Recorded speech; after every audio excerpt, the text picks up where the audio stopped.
All right, let's kick the tires and light the fires. You guys won't see me on screen for the most part of this.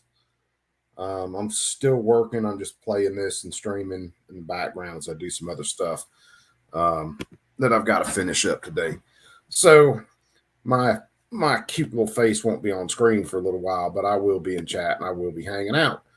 Um, and we are going to take a look at this happy horse shit we got going on today.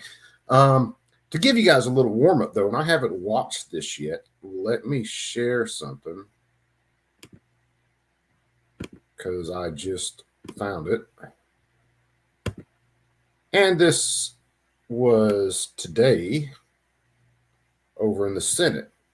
So let's hear what our buddy Bob Menendez is talking about and what kind of bill he's pushing.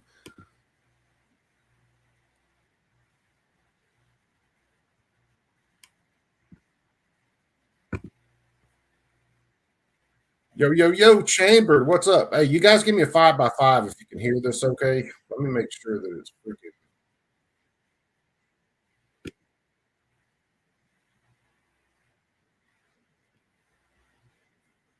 School seniors, relishing special moments and milestones with their friends. They should be finishing their college application, taking their driver's Let me back test, this up just and a getting second, measured for their because I'm not gowns. sure it really. Their family should be watching. Mr. President, 11 years ago tomorrow, our nation and the Newtown, Connecticut community experienced one of the Warsaw, I haven't checked it out yet, in American history. Who Horror. we got? We got Fire, we got Warsaw. 20 first grade students and 6 we got teachers and Chambered. staff members What is gunned down up, in all cold my blood brothers? inside Hopefully of everybody's Sandy doing Hook good. Elementary School. 20 first graders who right now should be high school seniors. Yeah, that's the plasma cut special moments and milestones with their friends. House. They should be finishing their college application, taking their driver's tests, and getting measured for their caps and gowns.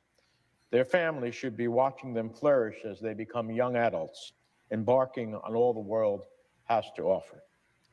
Instead, their lives cruelly cut short, and their family members will never be whole again.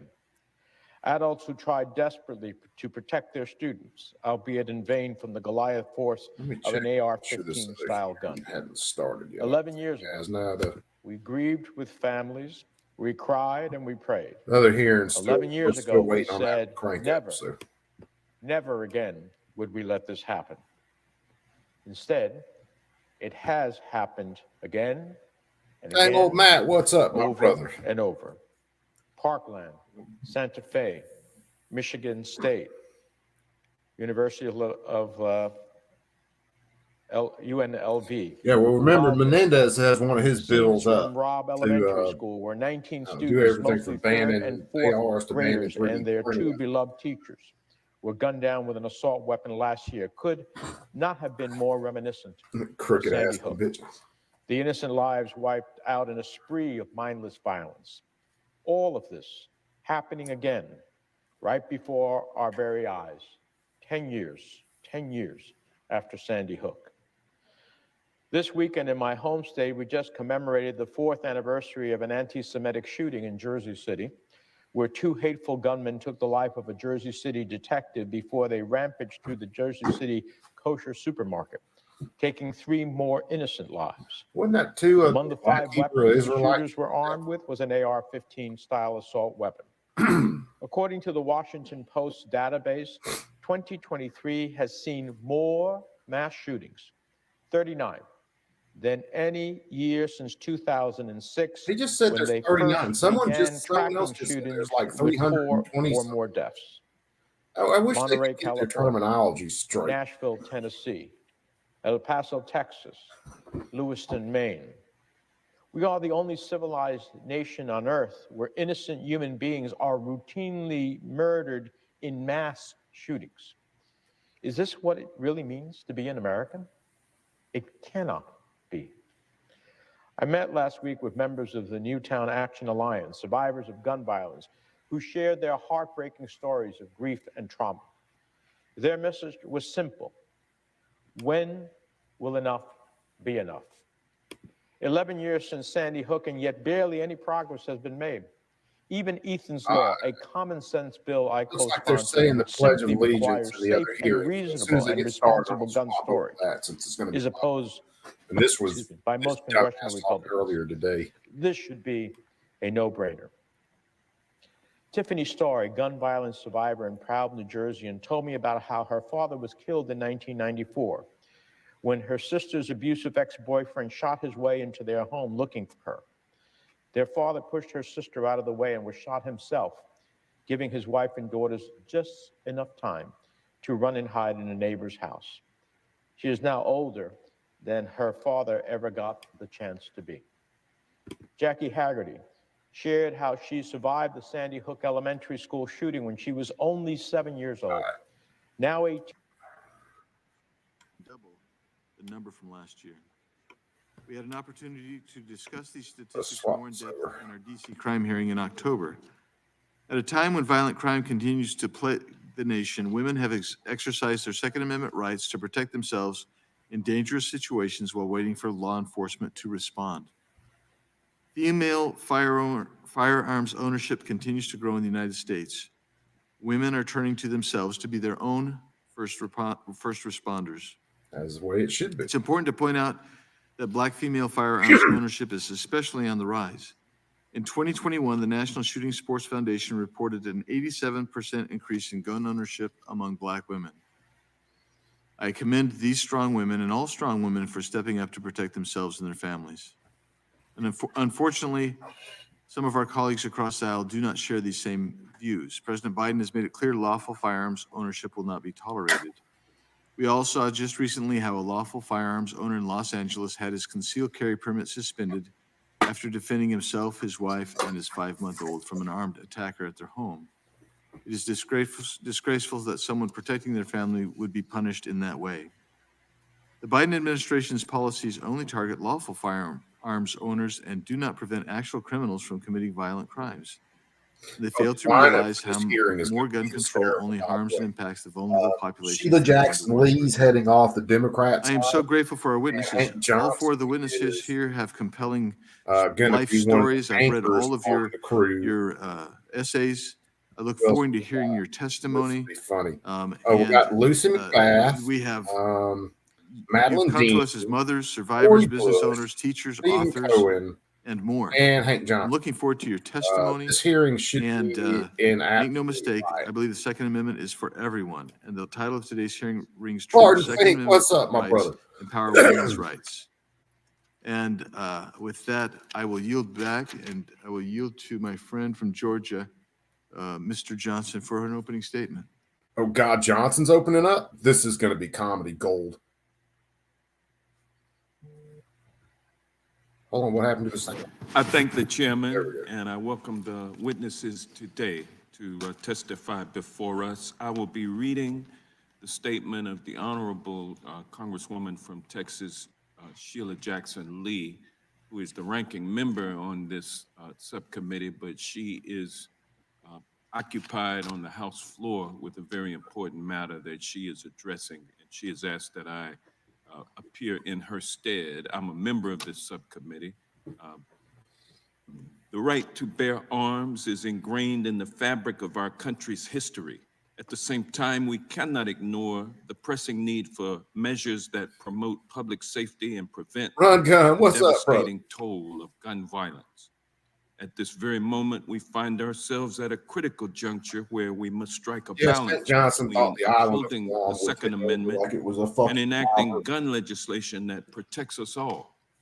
This is not a question of choosing one over the other. Rather, this symmetry requires an approach that respects individual rights while also addressing the urgent need for responsible regulation, a concept that was very clear prior to the politicization of the Supreme Court of the United States.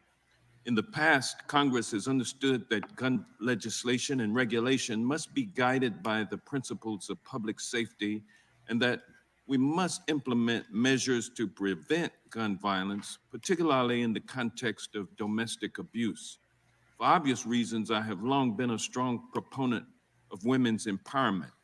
If there are women who feel empowered by responsible, safe firearm ownership, that is certainly their prerogative, and I respect their decision.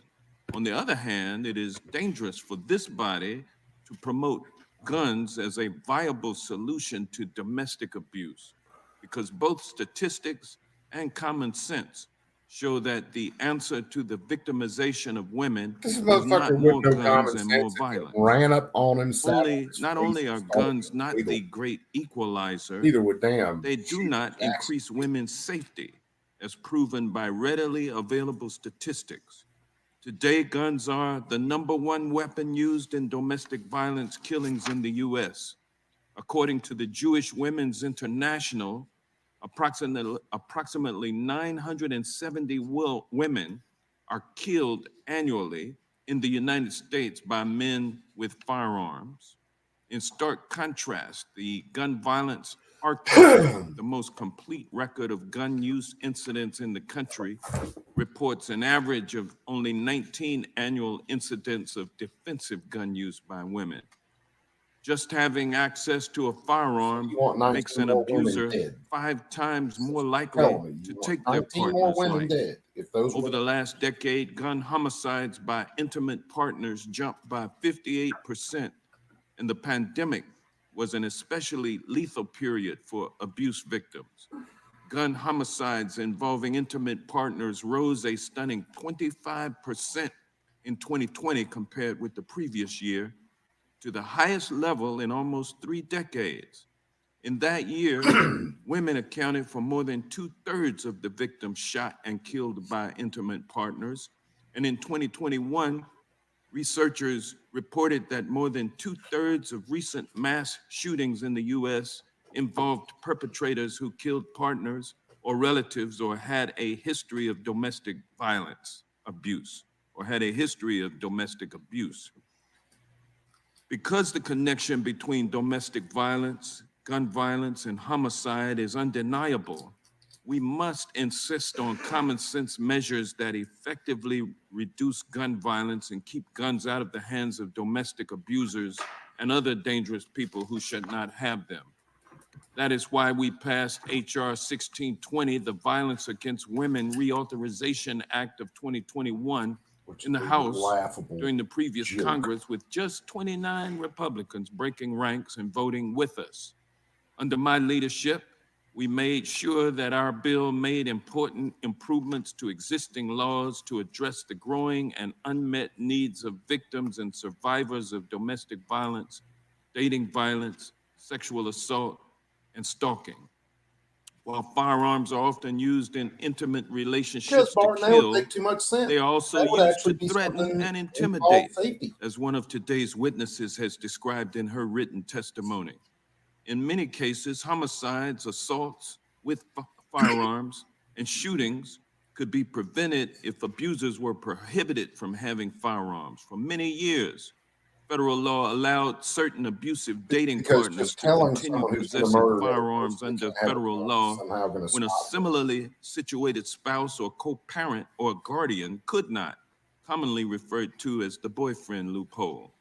H.R. 1620 would have closed the boyfriend loophole by expanding the domestic violence provisions of Section 922 of Title 18 to include dating partners. And because we know people with a history of violence against a partner, including stalking or strangulation, are also far more likely to go on to commit more heinous acts, H.R. 1620 would have also added persons convicted of misdemeanor crime of stalking to the list of those who may not possess a firearm under federal law. If Republicans wanted to empower women, they could have supported these provisions to keep guns away from would-be abusers. Instead, these provisions were dropped from the version of the VAWA reauthorization that became law due to Republican opposition.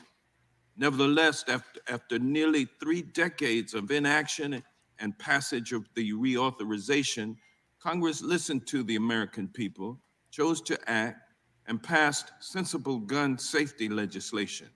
that bill, the Bipartisan Safer Communities Act, which only 10 Republicans voted for, partially closed the boyfriend loophole. While I had hoped to do more to address gun violence last Congress, especially as it relates to domestic abuse and violence against women, I remain hopeful. That is why this Congress, I joined Representative Debbie Dingell, Judiciary Committee member Mary Gay Scanlon, Republican Representative Brian Fitzpatrick, and others to introduce H.R. 905, the Strengthening Protections for Domestic Violence and Stalking Survivors Act, to close the boyfriend loophole completely. If our colleagues truly want to protect women and empower them, they could join their Republican colleague and support passage of our bill or any of the many bills Democrats have proposed that would remove at least one dangerous element from the domestic abuse equation: guns. Just in case the answer to the problem of gun violence and domestic abuse is not and that'll give you guns. the lineup for the hearing. Although it seems that more guns is the common Republican refrain for nearly every problem or issue our country currently faces, I sincerely hope our conversation today is truly about protecting and empowering women. And with that, the Congresswoman would yield back, although it would be hard for her to do so. I thank the gentleman. The gentleman is yielded back. Without objection, the chair is authorized to declare recess at any time. And without objection, the gentleman from Texas, Mr. Hunt, will be able to participate in today's hearing for the purpose of questioning the witnesses if a member yields him time for that purpose. Chair now recognizes the gentleman from New York, the ranking member of the whole committee, Mr. Nadler. I thank the chairman. Mr. Chairman, this hearing is intended to promote gun ownership under the supposed theory that it empowers women. The very premise of this hearing is dangerous because we know from the data that the presence of a gun in the home actually increases the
All right, sorry guys. Let me get this thing back running.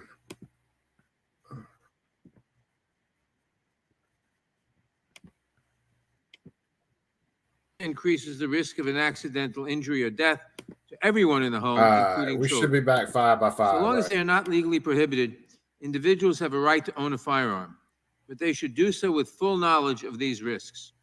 Unfortunately, today our Republican colleagues will try to obfuscate the plain evidence before us. Either they will simply ignore the obvious risks of gun ownership, or instead they will suggest that with the right gun or the right training, these statistics do not apply. This is the tactic the gun industry has taken in advertising targeted to women dating back to the 1980s by promoting guns as the great equalizer. While this may sell more guns, it is plainly not true. We know that training is not enough to protect someone from the volatility of domestic violence because even law enforcement officers face significant risk in responding to domestic violence calls for service.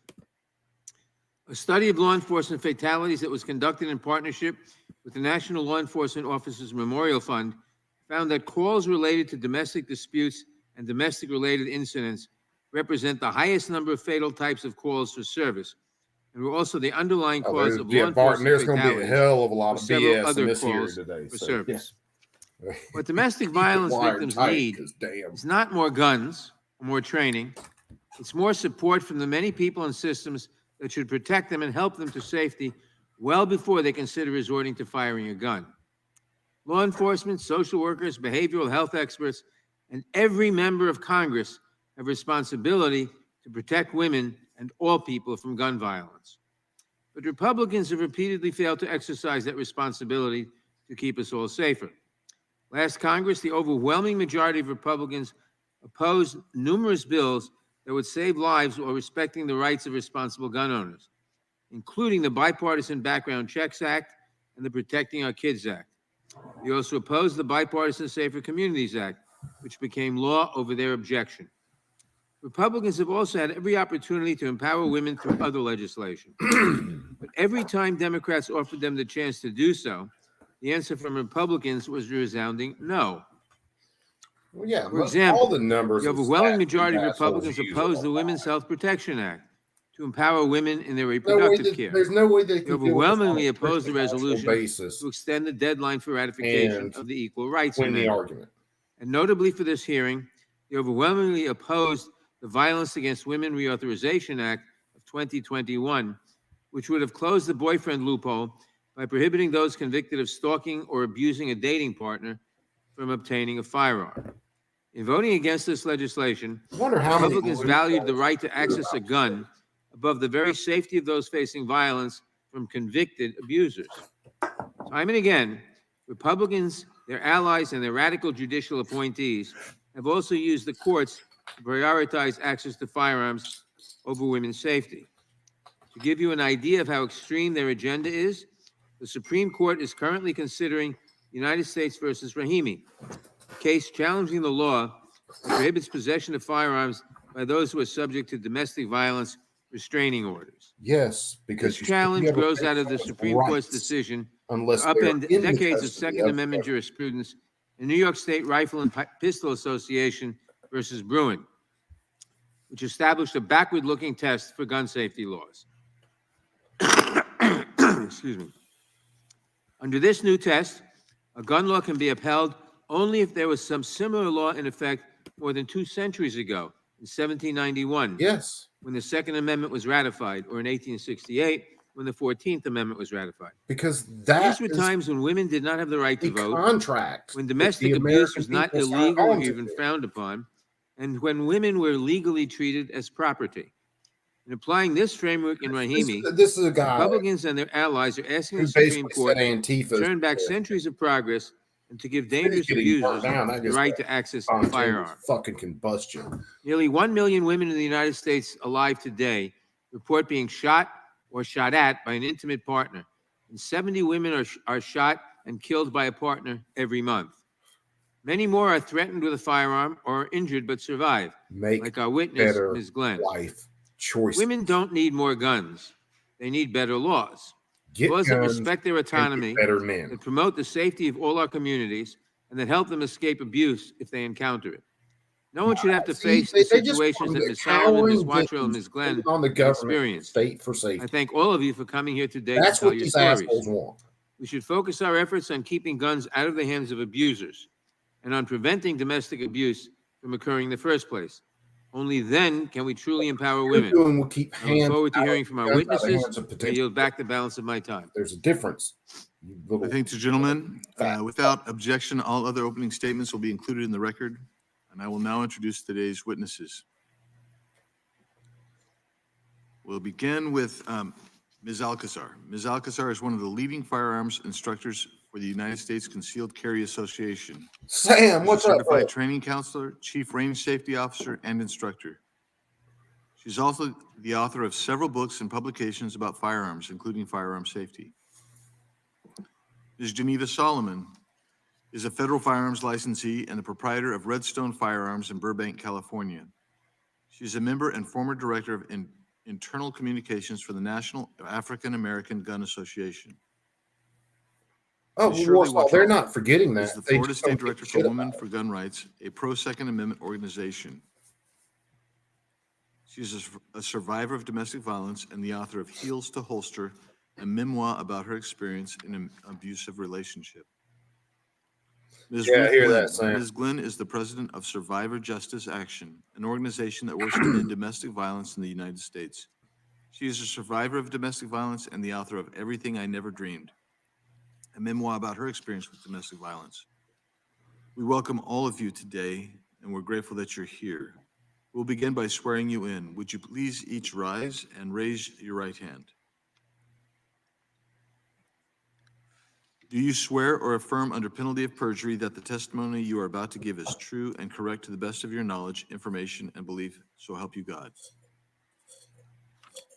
Let the record reflect the witnesses have answered in the affirmative. Thank you. Please be seated. I want you to know that your written testimony will be entered into the record in its entirety. Accordingly, we ask that you summarize your testimony in 5 minutes. And with that, Ms. Alcazar, I'll recognize you and you may begin for your statement of 5 minutes. Good afternoon, Chairman Biggs, Ranking Member Jackson Lee, and distinguished members of this subcommittee. Thank you for the opportunity to speak before you on behalf of more than 800,000 members of the U.S. Concealed Carry Association and millions of law-abiding gun owners nationwide. My name is Beth Alcazar, and I'm honored to represent female firearms owners, mothers, and educators who prioritize the safety of our families, our loved ones, and ourselves. I'm a writer, I'm an instructor, I'm a doctoral candidate working toward my terminal degree in curriculum and instruction, but first and foremost, I'm a mother. And I have made a personal choice to live as a mom with a gun. After all, I have 3 children who look to me as guide, coach, counselor, and protector. And my journey in and my dedication to firearms self-defense and training has all been motivated by them. Ultimately, my 3 most important reasons for choosing to carry a gun are my 3 children. I'm also a proud member of the USCCA, one of the largest and fastest growing organizations dedicated to educating and training responsible gun owners. Since the USCCA was founded, it has been providing essential self-defense training and resources to law-abiding citizens so they have tools to protect themselves and their loved ones. Nowadays, our focus has expanded to advocating on behalf of the rising numbers of responsible gun owners from all walks of life. And I could not be more excited about this mission. My qualifications and certifications for teaching firearms, self-defense, and personal protection come from Alice Institute, the American Red Cross, Draw School, Force Science Institute, HSI, ICE Training, NRA, Sig Sauer Academy, and the USCCA, with whom I also have the privilege of being editor-at-large for Concealed Carry magazine. I'm also the author of Women's Handgun and Self-Defense Fundamentals, which was written, edited, and designed by women for women on their training journeys. And more recently, I developed and authored Children's Firearms and Safety Fundamentals, a curriculum designed to help equip parents, educators, and children with the knowledge needed to be safe around guns. As with all things in life, education is paramount. And this isn't just about teaching firearms safety. It's about impressing upon all of us how important it is to use good situational awareness and to avoid questionable or uncomfortable situations. It's about how to be prepared, how to consider and choose the best options, and how to live fiercely and safely each and every day. As a woman and a mother, I'm honored to be one of the leading instructors in the firearms industry. With this, I've witnessed firsthand a rich diversity as scores of American women are purchasing, training with, and carrying firearms in the name of female empowerment. For many women, this self-defense awakening has resulted in a new source of certainty, security, responsibility, and equality that we might not have otherwise had. For the women who walk across a dark parking lot every night after work, for the realtors who show houses to strangers every week, for any women who have shadows in their past, and for moms like me with children in tow. Jason, my brother, what's happening? They refuse to stand by idle, helpless. They refuse to become someone's victim. They refuse to allow harm to come to those that I love you, Clover. That's why I view the attempt to limit or even criminalize law-abiding citizens as anti-productive or dangerous, potentially carrying grave consequences for the safety of our families and our communities. The reality is violent criminals, many with evil intent, do exist, and they are terrorizing us. It shouldn't be this Yeah, way. I'm doing the same, Jay. That's But why it I'm not serves on as a clear screen. reminder that law-abiding citizens should be able to defend themselves from danger at all times, and any solution to better protect ourselves, our children, and our communities should start with our God-given right to self-defense. Yeah, Sam. I can honestly say I'm a stop anything. profoundly different woman and mother from the one I was before I decided to carry a firearm. I'm physically changed because of how I train, how I move through life, and how I carry. But I'm also emotionally changed because of the decisions I've made, situations I've contemplated, and obstacles I've overcome. Raise young women. And the more I've trained, the more I've realized that I don't have to wait for someone else to care for me or protect me. I am my own protector. And I am my family's first and immediate responder. And being able to keep myself and those that I love safe, there is nothing more important than that. Today, I hope to be part of an open, respectful, and productive dialogue about how we can empower and protect law-abiding gun owners, especially the rising demographics of women. Thank you for the opportunity to testify on this important topic. Thank you, Ms. Alcazar. And Ms. Glenn, you are recognized for your 5 minutes. You may begin. Thank you so much. Good afternoon, Chairman Biggs, Ranking Member Jackson Lee, and members of the House Judiciary Subcommittee on Crime and Federal Government Surveillance. Thank you for the opportunity to testify before you today. My name is Ruth M. Glenn, and I'm the president of Survivor Justice Action, a national advocacy organization working to support, engage, and empower domestic violence survivors and their families to prevent and end domestic violence in all of its forms. I've been advocating for and with survivors of domestic violence for over 30 years. She's cool shit. I am also a survivor of domestic violence and firearms violence. During my 13 years of marriage, a firearm was always present. It was used as a tool to frighten and control me, and a reminder that in a moment's notice, my life could end. Over 30 years ago, when I left, my then husband kidnapped me and held me at gunpoint for hours. Sadly, my experience is far from unusual.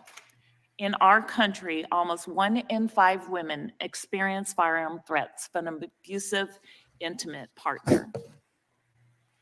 I have the opportunity of testifying before you all today, but the reality is that I could have very well been another statistic. I could have been among the people murdered every 7 hours by an intimate partner. Make better choices in men and actually. Firearms are used in 50% of domestic violence-related homicides. The simple presence of a gun in a domestic violence situation, regardless of who it belongs to, makes it 5 times more likely that a woman will be killed.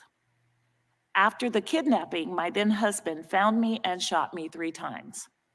The first bullet went under my scalp, the other skipped off my forehead. I thought, this can't be happening. And then he shot me again in the arm. He left me for dead. The incident occurred while he was under a domestic violence protection order. So you're at the time, that protection order did not keep him from possessing a gun. I did not have the benefit of protections that Congress passed in 1994 that have reduced domestic violence homicide rates. That's not what has reduced homicide rates. Recently, I joined survivors of domestic violence and gun violence outside the Supreme Court during oral arguments in the United States versus Rahimi case. Hundreds of us rallied and spoke to support the existence of domestic violence protection orders, which restrict those subject to those orders from possessing a firearm. I don't know what those orders should represent. Those orders should represent bipartisan laws on the books help women stay alive. In her living room. As domestic violence continues to plague our communities and disproportionately impact women, especially women of color, it is imperative that we recognize the added danger a gun presents. A woman is far more likely to be the victim of handgun homicide than to use a handgun in self-defense. A study found that for every 1 time a woman used a handgun in self-defense, 83 women were murdered by an intimate partner with a handgun. So what you're saying is you want more dead women? Congress has long recognized the deadly intersection between access to firearms and intimate partner homicide. If the laws, as written, were implemented and fully enforced, intimate partner homicide could be reduced even further. States that have more comprehensive firearms laws have lower rates of intimate partner homicide.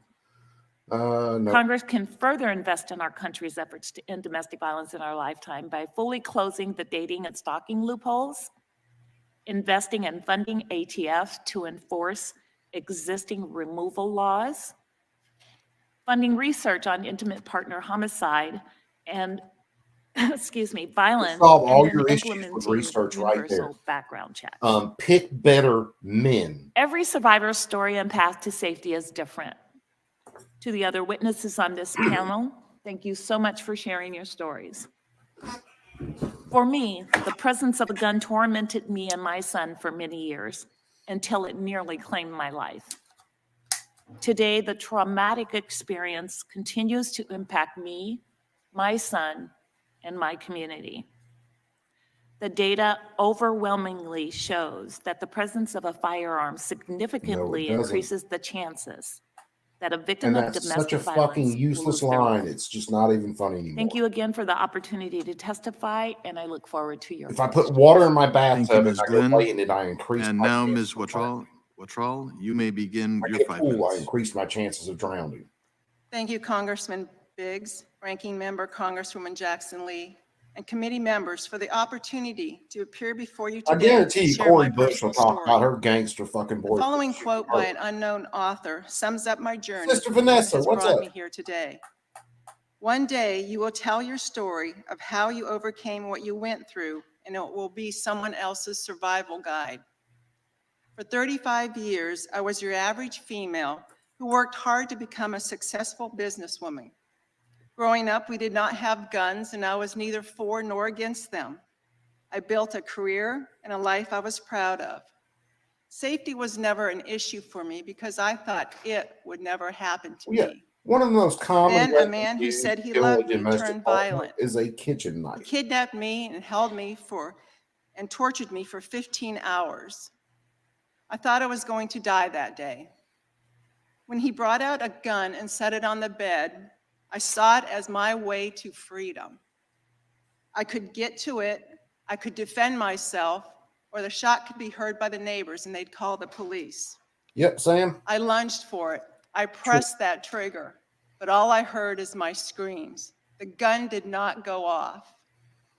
I had been defeated. He had won.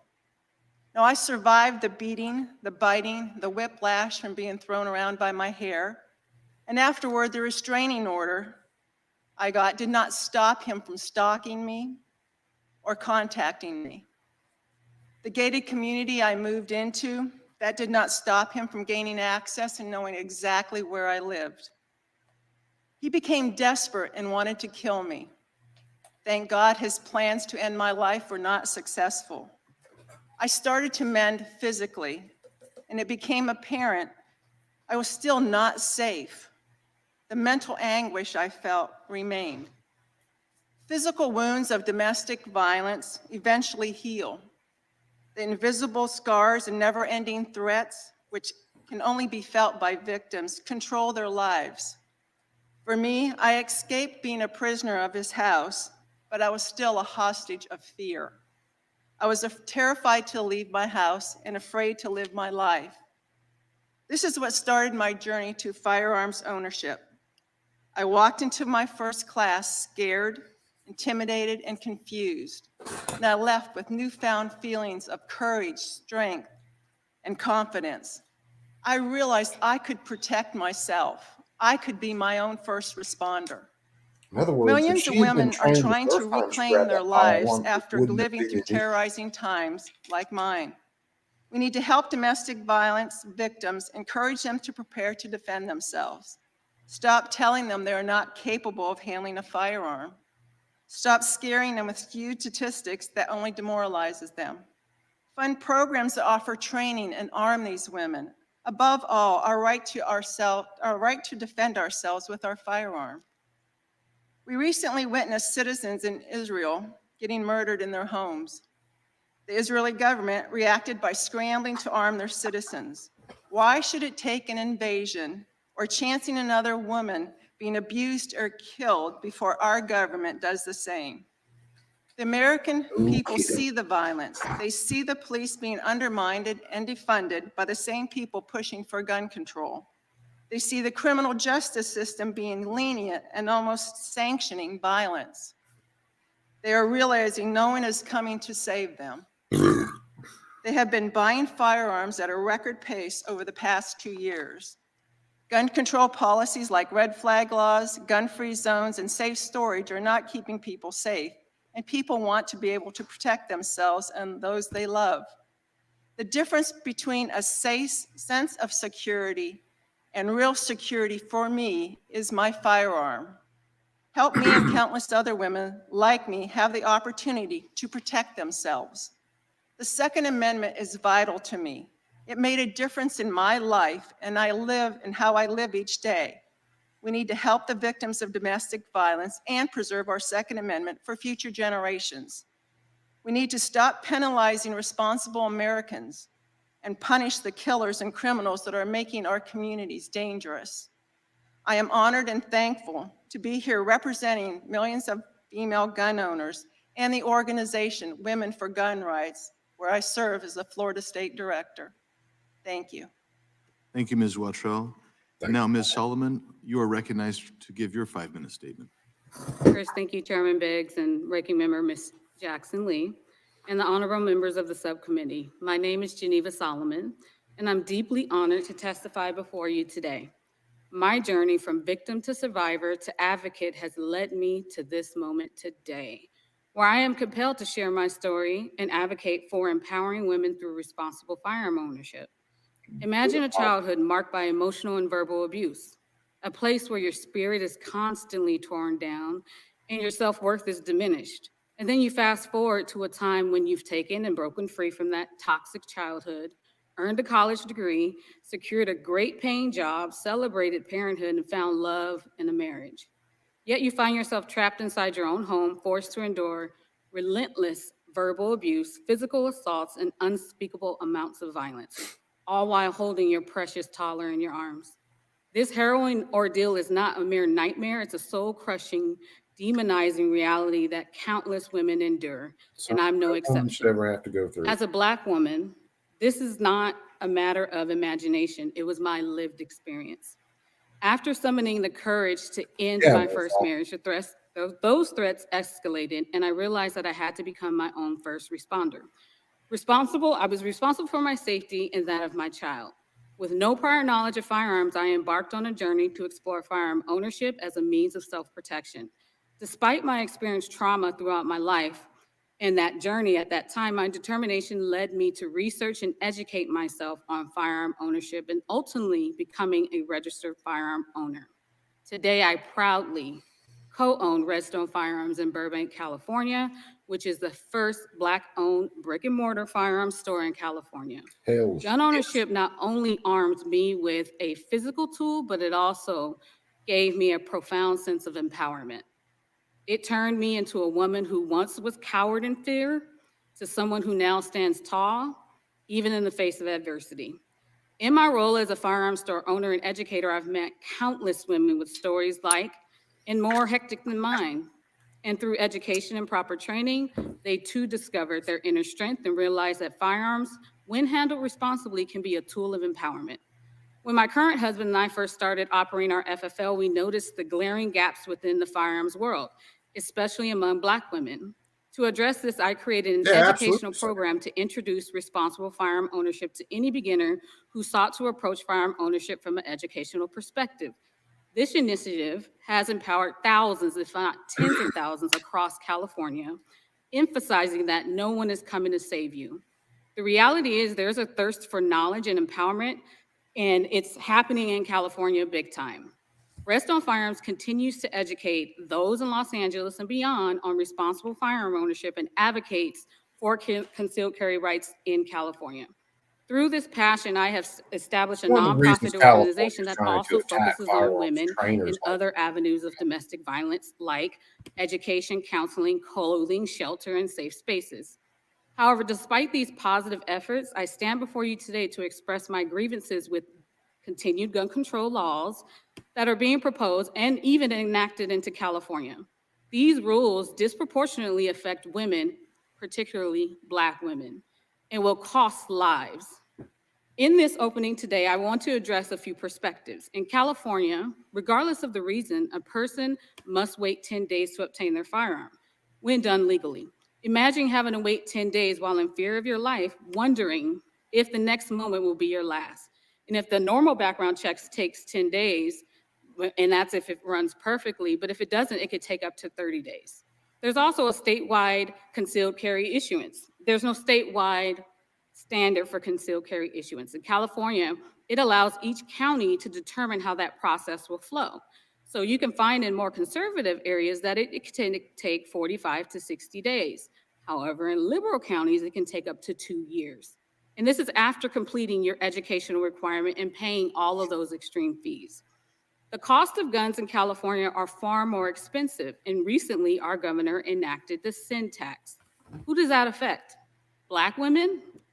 All women, when they're just trying to protect themselves. These rules will have an unintended consequence that will disproportionately affect vulnerable populations, especially Black women. And as I close on my remarks, I remain committed to helping all people who want to approach responsible firearm ownership. But I live the shared experience with women. My voice beats with them, but it screams for Black women. Thank you. Thank you, Ms. Solomon. Thank you all for your compelling testimony. We're now going to proceed under the 5-minute rule with questions. The chair recognizes the gentleman from Alabama, Mr. Moore. Oh, I think I guess I'm next. Thank you, Mr. Chairman, and thanks to all the witnesses for being here today. I've said it before and I'll say it again, violent criminals don't care if you're Republican or Democrat, male or female. We should all be able to agree that owning a firearm puts you on better footing when it comes to defending yourself. I have 2 daughters and a wife. They all have concealed carries in Alabama. But they're here in DC a lot, and I don't want them to be caught in a situation where they cannot defend themselves, especially given the astronomical rise in violent crimes here in this city. Yet DC is one of the hardest places to get a gun if you actually follow the law. It's not very hard for criminals, but it's very difficult for law-abiding citizens. Yeah, that's my Ms. buddy Alcazar, Barry I want to Moore, start my first question for you. What are the consequences for individuals' safety in areas with strict gun control laws, like here in DC? Well, I can say from personal experience, I'm someone that travels across the nation, and it is very disheartening to go from one state to the next and then not be able to have a tool for protection in that state because of their different laws. National reciprocity would be a huge win for us on that account because there are so many of us that do travel, whether it's seeing family, whether it's a job requirement or otherwise. I think that that's a huge detriment to the law-abiding citizens, especially someone like me as a mom who wants to make sure that the rest of my family is safe no matter where we go. And let me compliment you. I appreciate you not playing the victim. I think that it was great that you took ownership and kind of said, hey, I'm going to defend my life, my children's lives as well. And so, Ms. Watrals, I didn't say that. In what ways might strict gun control laws inadvertently put women in disadvantages against an attack? Well, anytime if you have a concealed carry and there's a waiting period, like Ms. Solomon mentioned, that waiting period for me, when I didn't have a concealed carry license, when that person was trying to kill me, and the waiting period to take the class, that was very detrimental. I didn't know if I was going to make it because I had no way to defending myself. And I understand it's criminals have a way of breaking the law.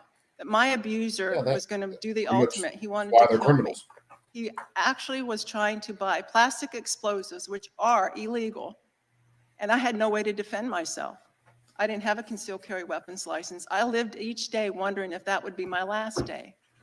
So the laws need to empower the victims because the ones that are trying to control the abuser are not working. The restraining order does not work. Red flag laws do nothing but they cause me more of a problem because anyone that wants to can disarm me with no valid reason. Amen. Ms. Solomon, I'll ask you this question. how can a firearm be a deterrent for a potential attacker? If you, as a woman, as a trained woman, and you have a firearm, it de-escalates the situation. But if you are trained responsibly, you will understand that that firearm only comes out and used as a last resort. So that's why we talk about responsible firearmship. It's not, I'm just going to use this firearm to threaten. This is to empower yourself. This is to protect yourself in the event they want to harm and kill you. Yes. You know, and I've often asked if there was a gun law that we could pass that would actually, you know, do away with gun violence, I'm sure we'd all agree to pass it, but usually it just makes everybody victims who are actually law-abiding citizens. So I thank you for, again, for all the witnesses for being here. And with that, Mr. Chairman, I'll yield back. Yeah, my guy from Gentleman yields Alabama back. The actually chair law as well. recognizes the gentlelady from Georgia, Ms. McBath. Thank you so much, Chairman Biggs. Thank you, Ranking Member Jackson Lee, for Here we deferring to go me. with, Thank you, being a each and every victim one of of our horses. witnesses that is here today. And I want to offer you just my heartfelt, I'm just really, really sorry for everything that you've suffered by. I'm listening to your stories, and you're right, I cannot imagine. But thank you so much for sharing those stories with us. But I'd like to say that empowering women includes also protecting women. Protecting women means providing them the necessary tools to make them safe, to keep them safe. Tools like extreme risk protection orders, which empower law enforcement and loved ones to prevent violence And we've involving a already gun when an don't work. individual appears to be in crisis or has symptoms of experiencing crisis. Protecting women means closing the boyfriend loopholes and preventing intimate partners from possessing a firearm when they have a history of dangerous behavior. No boyfriend I came to loophole. Congress after my son was murdered with a gun with one clear goal in mind: keep the American people safe and decrease the risk of death by firearms, especially for those in abusive situations. An already violent situation might turn fatal in an instant. The chance of dying at the hands of an abuser doubles when a gun is in the house. It doubles. 970 women are killed yearly by men with firearms, and there are 1 million women All of alive those aren't today who domestic have reported disputes. being shot All of at those or weren't shot murder. at by an intimate partners. So my heart goes out And you to can every take single every woman. gun out of the equation. As I said, I If the cannot dude even wants to kill the imagine woman, the he horror will that do you it have with his lived with, bare the trauma that you fucking continue to hands. live with. My heart goes out to you and the child that also has been impacted by the domestic violence, because our children and our families are impacted as well. And I thank you for coming here today to share your stories. But I do want to say that abusers should not have access to firearms, plain and simple. If someone has a history of abusive and violent behavior, the very least that we can do in this Congress is make it harder for them to obtain those firearms Not and the those weapons government's that they might job. use to harm their victims. Ms. Glenn, my question is for you. Thank you so much for speaking with us today and for sharing your story. And in your testimony, you mentioned that the presence of a firearm in a domestic violence situation significantly increases the risk of lethal outcomes. What are some alternative approaches that you believe could better protect women in abusive relationships that do not rely solely on the use of a gun or gun ownership? Thank you, Representative McBath. Just lay down and take There it. are solutions to having a firearm Make present in the home better or in the situation. choices. And I would suggest that we have other means by which we can protect women other than having a firearm and having it accessible. We can Because work on 911 the is saving dating so many and lives. stalking boyfriend the loopholes. We can talk about prevention by supporting, having Congress support Delta and the rape intervention strategies that we've employed. There are many other solutions. What I'd like to point out That is would be that the answer to the the whole solution situation. is limiting access to the firearm. whether it's in the hands of the victim of domestic violence or whether it's as someone who is So abusive. she says it right there, to limit. So the solution the is really victim's limiting ability the access.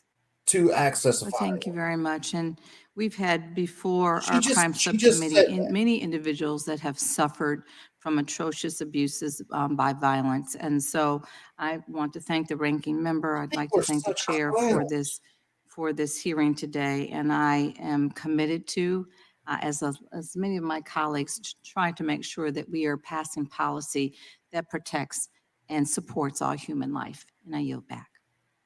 Gentlelady yields back. I recognize the chairman for the entire committee, Mr. Jordan, the gentleman from Ohio. I thank the chairman and thank him for this hearing. I also want to thank our witnesses for their testimony and for their courage. Mr. Chairman, I would yield the balance of my time to the gentleman from Texas. Thank you, Chairman. This is not a liberal issue. This is not a conservative issue. The rights of women to defend themselves is a public safety issue. It's a constitutional issue. It's a human rights issue. But I love this dude. Why is gun ownership among women on the rise today? Women have to arm themselves because the left has made it their personal crusade to disarm police, embolden criminals, and make American cities less safe. How is the left making American cities less safe? Quite frankly, I think it's a very simple plan and is done intentionally. First, step one, defund the police. Step two, enact pro-criminal policy. Step three, open borders. And step four, finally, take away your constitutional right to defend yourselves and your family. All to make you more. What is the end result? Dependent on is absolute chaos. We've seen it for the past few years. You see, when public safety collapses, who bears the brunt of it? It's women and children. The left has created this dangerous environment in American cities, and now they want to take away women's last line of defense, and that is gun ownership. I've read countless stories across the country of courageous acts of self-defense where women have saved their lives with a firearm when attacked by a man much stronger than they are. This is something that I take personally in the state of Texas. In June this year, a pregnant woman in Houston was simply pumping gas into her car when a suspicious man approached her and demanded her purse. She drew her legally concealed firearm on this man and he fled immediately.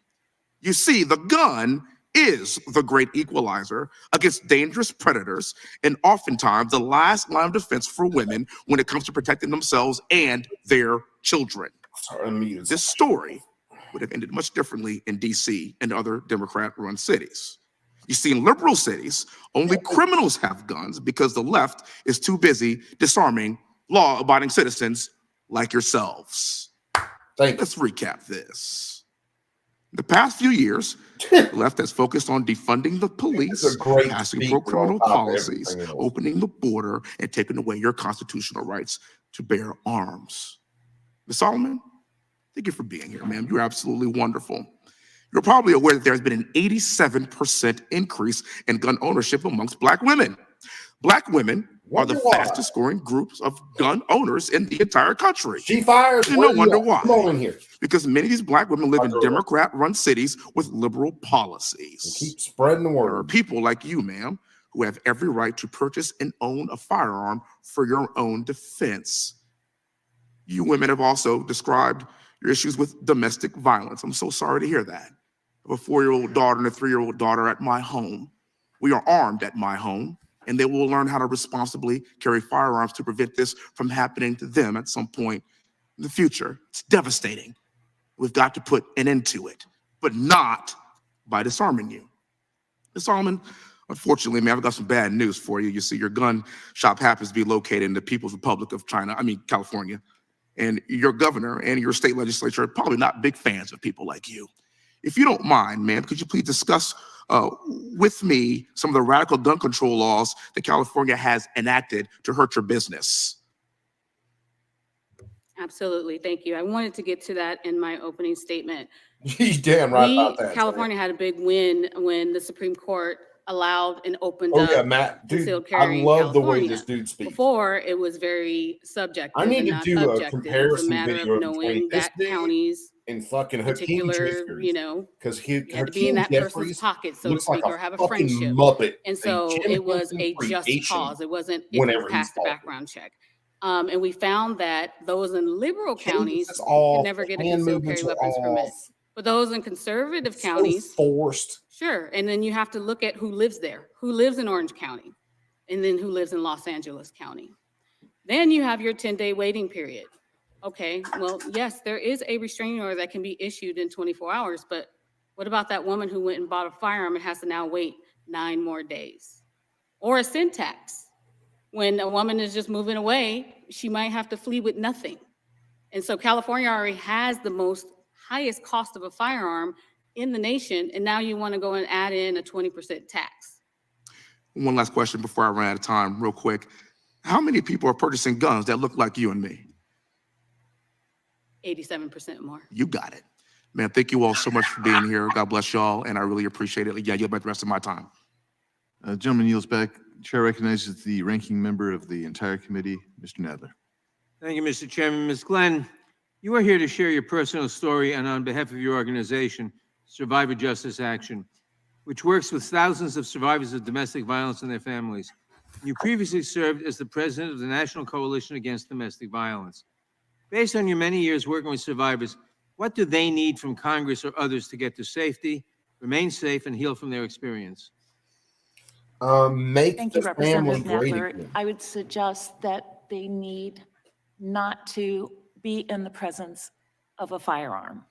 That would be Get first. the government out of Secondly, people's there are lives. so many other actions that Congress can take Make to ensure father cool that domestic again. violence victims and survivors have what they need to remain safe. One of the things that I'd like to have us remember as we're talking about this is that many times domestic violence abusers Oh, girl in the do blue not shirt. I can't have remember a her criminal name, record. but she looks like she could straight And out that's grab a really girl by the important back to of the head. remember And just because the freaking premise shake the is shit that out of her. if we allow criminals to have firearms, then we're at risk. Oh, girl in the mom's demand in the So black the, shirt back there looks like she could just cry. I go back to prevention. I apologize. I go back to prevention. What we need to be talking about is how do we empower young women and young men to understand that domestic violence is not okay, and that we need to put Get government measures out in of the place that family's prevent fucking way. domestic That's how you violence, do so that that. we never have to have this conversation. I and the other witnesses would never have Teach experienced women what to be we've responsible for their experienced. actions. Teach men to be One of the responsible things that is for their own lacking actions. and needs to be addressed is prevention of domestic violence. Thank you, Ms. Glenn. Some have expressed a very bleak view of the world for women, where they cannot rely on family, their communities, law enforcement, or others for help. Guys. Is this true? How can women who are experiencing abuse right now be connected with people who can help them? Very easily through the National Domestic Violence Hotline, for instance. They can more readily get protection orders that do provide them yet another barrier to safety. I think that we need to be talking about more immediate and ready protections for those that are experiencing violence versus what might be the waiting period for a firearm, for instance. The quicker that we remove victims from that type of danger, the safer they are. Thank you, Ms. Glenn. A recent study found that roughly 1 in 7 women had experienced non-fatal abuse with a firearm by an intimate partner, including being shot at or threatened with a firearm. Do you believe these women would be safer if they had a firearm? I do not, because I still go back to, and the data shows that the mere presence of a firearm makes it 5 times more likely that a woman will be killed. A woman will be killed in those situations. Thank you. And Ms. Glenn, researchers found that 68% of mass shootings involved either the killing of a family member or intimate partner, or that the shooter had a history of domestic violence.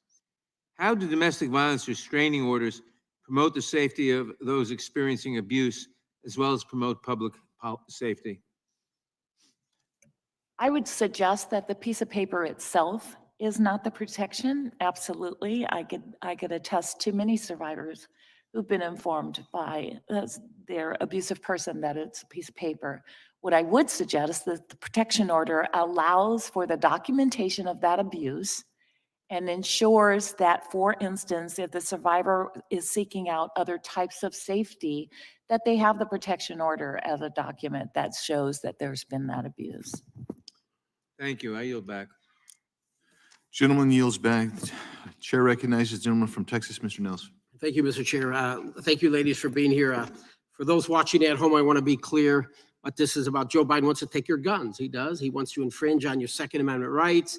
He wants to strip you of the ability to protect your family, your community, your country. It's dangerous. It's unconstitutional. And it does nothing to address crime. Criminals will still have guns long after law-abiding citizens don't.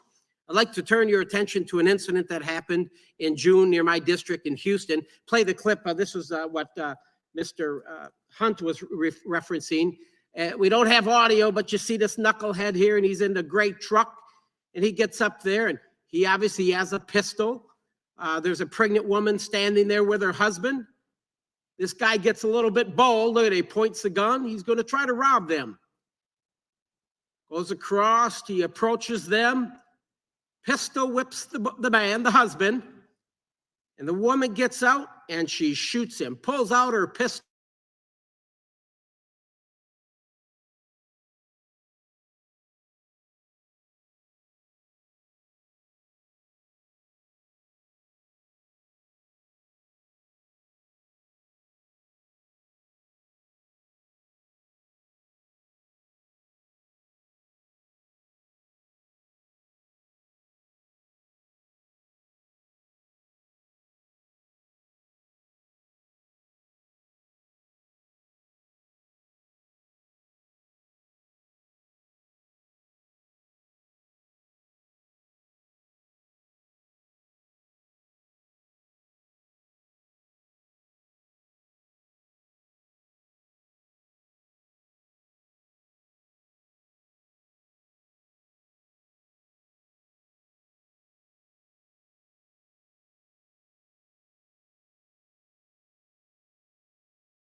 Gun and shoots that guy. I mean, how will that affect her for the rest of her life? I mean, what do you think she's thinking about her mental health? How do you think that will affect her for the rest of her life? I definitely do believe that she didn't wake up that day and say, I wanted to kill anybody. Right. She will feel empowered that she was able to save herself and her husband or whoever that was, and her family member. But she will have access to get better and over that and eventually still carry a firearm. She will feel empowered. And I believe she was pregnant. And so it's going to empower her and that child that comes into the world that they're not a victim. She should be here sharing her story as well one day, talking about how that weapon saved her life. Maybe looking at her training. How did she acquire that? And what type of training? And did she become proficient at it? We got a lot of people that want to carry a gun, but they don't go through that training. I would encourage everybody to at least get proficient with that firearm so you know how to use it. Ms. Wottrell, you mentioned in your testimony that several major cities who have adopted some of the strictest gun control laws in the country remain unsafe still today. Do you think more gun control laws would have prevented that suspect in the video from illegally obtaining a gun? No, criminals are going to get a firearm, whether it's against the law or not. They don't care how many laws they break. And when I carry to save a life, my life, not to take a life. So when someone is faced with a situation when they have to defend themselves and take a life, I'm sure it's very hard to accept that, but yet they're very happy because they're here to talk about it. Thank you. And Ms. Glenn, would you agree to, Chicago, some of the strictest gun control laws in the country, they're out there. I mean, red flag laws, can't have a concealed weapon without a permit, background checks, lock and store the guns. I mean, they have the strictest, but yet, they have gun violence up through the moon. There were over 2,800 shootings in Chicago last year, 1,300 in LA, 1,200 in New York. I'm telling you right now, Tommy Turd does not care about gun laws. they're going to have them. It will just affect the law-abiding citizen. Gentleman's you. I time yield is expired. You may answer the question if you wish. I don't have the expertise, and I'm not here on the expertise about gun laws in those cities. What I'm here about is how do we ensure that those that are abusive do not have access to a firearm in which a woman can be killed. Chair recognizes the gentlelady from Pennsylvania, Ms. Dean. I thank the chair and the ranking lady. I thank you very, very much, ranking member. To all of our witnesses today, I have to say I'm in awe of your courage, your testimony, your willingness to bring your experiences here to us so that we can craft better policy. I can't imagine how difficult it is to talk about the painful experiences you endured, in some cases year after year, day after day, especially Ms. Solomon, Ms. Glenn, and Ms. Wittrall. And I thank you, Ms. Alcazar, for bringing your perspective and your courage and strength. Still, I want to focus on the facts. We have to focus on the data. We have to focus on the facts if we're going to save lives. I couldn't help but think of the many women, on average 70 women a month, who can't speak before us as you have so courageously because their abusers used a gun to murder them. Our laws failed to protect these women. We as lawmakers failed to protect them when we know that access to a gun makes an abuser, and we've heard the statistic, but we really have to focus on it, makes an abuser 5 times more likely to kill his female partner. We also know that when an abused woman purchases a gun for protection, or if there's another gun in the house for whatever reason, statistically speaking, the risk that her partner will kill her doubles 5 times and 2 times. That's why we have to be serious. We have to be honest. We can't spout the lies that we've heard on the other side. From the other side, we've actually had hearings where we don't want to defund the police. They want to defund and disband ATF. Imagine that. They don't want us chasing down criminals.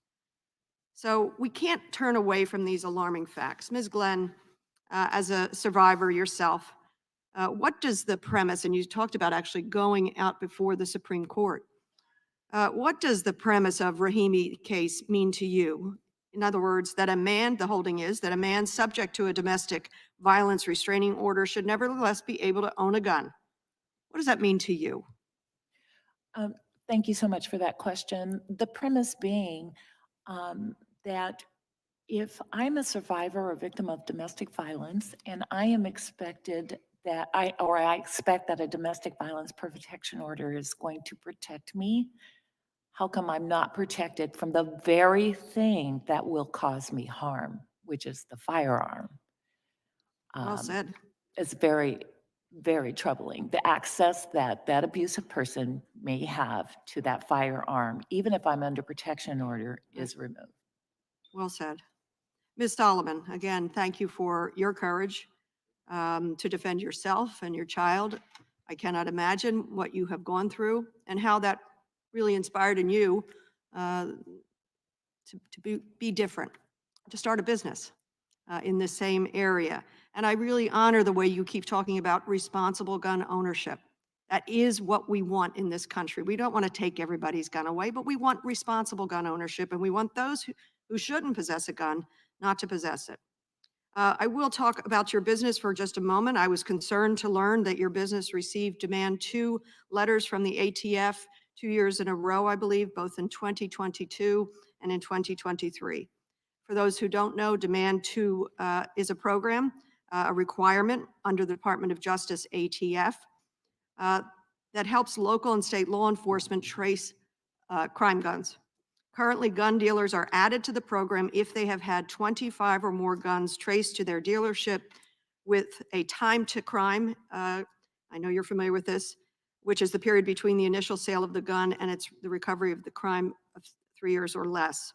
I want to be absolutely clear. You're getting those letters, and requiring you to participate in the program does not mean you've done anything wrong, but it is unusual. Only about 3% of FFLs are subject to that program, the Demand 2 program. So I would like to talk to you about solutions. You're intimately close up with the sale, the transaction, the training. You know that many of these guns that have been sold through your FFL have been traced to crimes. You must be thinking about the solutions. What are some of the solutions, other than, I know why people are here today to say arm more women. What are some of the other solutions to prevent gun violence and to prevent guns getting into the hands of criminals? The one thing that we have to address is that people within the African American or Black community for years and hundreds of years have been starving for firearms education. And recently, with my work that I've been doing alongside my husband at Redstone Firearms, is education. We have only been doing this for 7 years, alongside the National African American Gun Association. Our organization needs support to continue to get the education out there.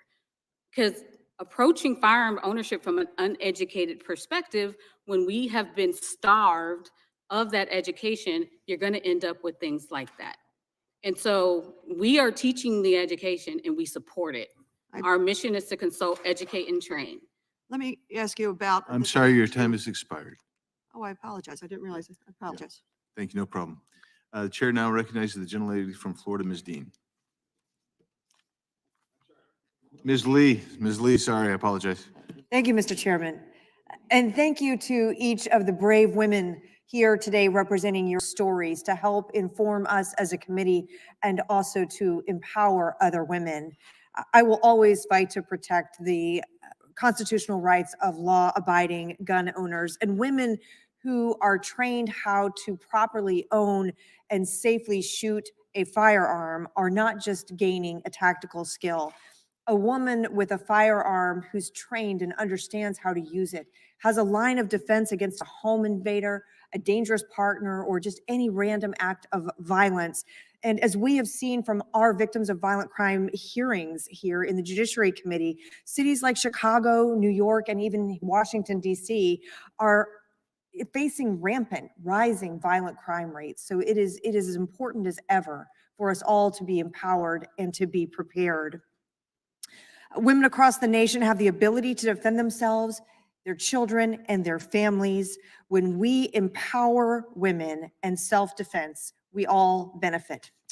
I am especially proud to have Ms. Shirley Wittrell here today with us. As we've heard, she holds many titles as a firearms instructor and author, and also is my fellow Floridian. So thank you for being here today to share with us your testimony and your insight. I'd like to start here. Earlier during our hearing, Ms. Glenn testified about the significance of injunctions or protection orders and also hotlines as tools for survivors to escape abusive situations. And I agree those are important tools, but I'd like to hear your perspective on whether those tools are adequate or whether we need to be further empowering women to protect themselves and their families. Thank you, Congresswoman. Speaking from my experience, my restraining order did not stop my abuser. The restraining order, as has been said many times, is a piece of paper. It's just for record. So that piece of paper is not going to keep me safe. So I have to learn and figure out a way to defend myself. Like I said, there was plenty of times I knew that this person was trying to kill me. I had to depend on the law enforcement. But what if they didn't know what he was doing or where he was? Who was going to come to and save me but me? And that's why I carry. I carry because my life is important to me now. And I'm going to also share, my first firearms class wasn't just about learning to protect myself. It changed me internally. Who I was, how I acted, who I engaged with, and how I let people treat me. And that is more important. And I think a key to putting an end to domestic violence is empowering our young women so they don't accept unacceptable behavior. And they start understanding that their life is worth something more than what someone else is trying to tell you. And on that subject, how is it that you believe firearm ownership in particular helps contribute to the concept of gender equality when it comes to self-defense? Well, once again, I'll share from my experience. When I was trying to fight my way out of being held hostage in my abuser's home, I could not overpower him. There was nothing I did. I tried everything that I knew, and everything failed. My only goal when he, like I said, when he brought that firearm, that was going to be my salvation, my freedom. I was either going to defend myself or alert the neighbors. And to my disappointment, the gun did not go off. So I think it's very important, and it's very important to me, to be able to defend myself, and my equalizer I choose is a firearm. Another thing that you've touched on is the concept of abusers and repeat offenders getting back out on the street or not being held to account for their crimes. Tell us, if you would, how soft on crime policies that allow those repeat offenders or abusers to remain at large and at liberty are endangering women, and how you have seen that affect women in America. Well, just based on the media that I hear, there are so many times that an offender, a criminal, is out on the streets with hardly any bail, and they're repeat offenders. If they're repeat offenders, that means they're going to do the violent crime that they've already been doing. So if we put them and make them accountable for their crimes, that makes our communities safer. And women need to feel that the government is behind them. If I am going to put myself out there and I'm going to go to court against my abuser, I want to know that the government is going to be there behind me and make sure that he does his time. And he doesn't, that early dismissal, so that he can come out and then threaten me some more. I want to know the government's there and going to stop him from doing that. Thank you. Mr. Chairman, I yield back. Thank you. The chair now recognizes the gentleman from Georgia, Mr. Johnson. Thank you, Mr. Chairman. I'd like to recognize the folks who are here from Moms Demand Action. Thank you all for being here. You all want to see Congress do something to prevent the kind of situation where we have to teach our children, our young girls, that before you can be respected, you've got to have a gun. We want a world, they want a world where you don't have to, where you don't train your boys to say that the mark of being a man is to have a gun and have a bigger gun than the guy next door to you. We want to, or they want to, a world of common sense gun reform. And, you know, we're having this hearing today. Republicans in control of Congress since January 3rd of this year. Took them 15 rounds of decision-making and voting to elect a speaker. And then 9 months later, after having done absolutely nothing during the 9 months, they get rid of the speaker and elect a new speaker. Now we got a new speaker, and instead of doing something to improve the lives of the American people, we're sitting here today at a hearing showing a doctored video. You can't trust these videos that they put up on the screen with the super predator, you know, shooting somebody, you know, all of these kinds of subliminal messaging that they're doing. You can't trust these videos that they're putting out there because you didn't even see the whole thing. What happened? What caused, you know, what was it really that happened? And then what has happened since then? Was anybody held accountable for shooting anybody? Was it justified or not? You don't know those things, but you stand up here and grandstand on a perhaps doctored video. And this is a hearing where there's not a single policy proposal that we're discussing. It's just simply a title, Second Amendment Rights Empower Women's Rights. Well, I'll tell you, we need to, I don't want to see women's rights empowered by women going into a doctor's office demanding an abortion at gunpoint. I don't want to see a society like that. Got to be a better way for human beings to exist on this planet and know how to live together. But let me ask this question, Ms. Wittrall. You said earlier that rather than control the aggressor, we should be focusing on gun laws that empower the victim. Do you think that laws that prohibit possession of firearms by people convicted of domestic violence, do you think that those laws are okay to prevent such people, convicted people, from owning firearms? Thank you, Congressman, for that question. Is that I'm yes or here- no? Excuse me? Yes or no? Do you think that those laws are good laws? I am here speaking as a victim of domestic Okay, well, violence. I'll take it then that my time is running, that you don't support those laws. Do you support laws that would keep firearms out of the hands of people convicted of domestic violence, Ms. Solomon?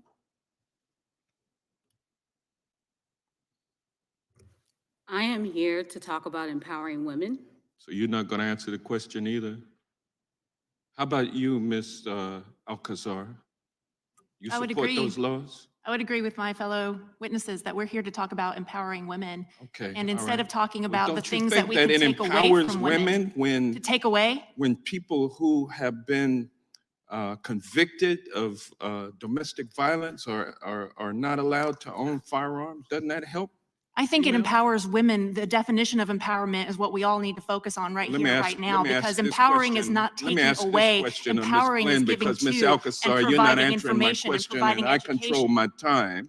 Ms. Glenn, do you support laws that would keep firearms out of the hands of persons convicted of domestic violence and those under restraining orders? Absolutely. Why? Because of the presence of a firearm and the danger that it represents for victims and survivors of domestic violence, no matter who the firearm belongs to. The data shows that 5 times more likely to have a woman killed when there is a firearm present. Thank you, Mr. Gentleman's Chairman. time has expired. I'd lastly like to offer this article. Red states have higher gun death rates than blue states, and here's why. I'd like to offer this for the record. Without objection. Thank you. I yield back. Chair recognizes the gentlelady from Texas, the ranking member of the Subcommittee on Crime, Ms. Jackson Lee. Thank you very much, Mr. Chairman. I'm very happy to be able to welcome the witnesses here and listen to my colleagues on both sides of the aisle, and really find no reason for us to be here today because none of us should be in disagreement of empowering women and choosing the basis of the empowerment that they would utilize to be safe. I think it is important for women to be empowered.